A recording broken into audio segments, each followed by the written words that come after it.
Already stitch பண்ண டாப்பில் சிம்பிளாக ஒரு நெக் டிசைன் பார்த்துடலாமா? இந்த டிசைனுக்கு ஸ்கொயர் நெக் தான் பர்ஃபெக்டாக இருக்கும். நெக்கோட மிடில் ஒரு 5 இன்ச் மார்க் பண்ணி விட்டுக்கிறோம். மார்க் பண்ணிவிட்டு ஒரு ஸ்ட்ரைட் லைன் ட்ரா பண்ணி வச்சுக்கோங்க. எலாஸ்டிக் த்ரெட்டு ஆர் எலாஸ்டிக் எது வேணால் யூஸ் பண்ணலாம்.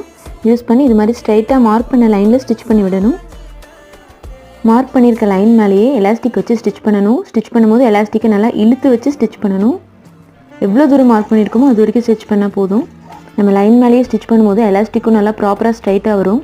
மார்க் பண்ண வரைக்கும் ஸ்டிச் பண்ணி விட்டுட்டு கட் பண்ணிவிட்டு ஒரு ஃபோல்ட் பண்ணி ஸ்டிச் பண்ணிடுங்க.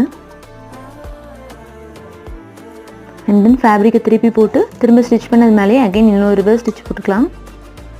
அகைன் ஸ்டிச் பண்ணும்போது ஃபேப்ரிக், அதாவது டாப் ஃபேப்ரிக்கை நல்லா இழுத்து ஸ்டிச் பண்ணுங்கள். ஃபஸ்ட்டு ஸ்டிச் பண்ணும்போது எலாஸ்டிக் மட்டும் இழுத்து ஸ்டிச் பண்ணோம். இப்போ ஃபேப்ரிக்கோடு சேர்த்து இழுத்து ஸ்டிச் பண்ண போகிறோம்.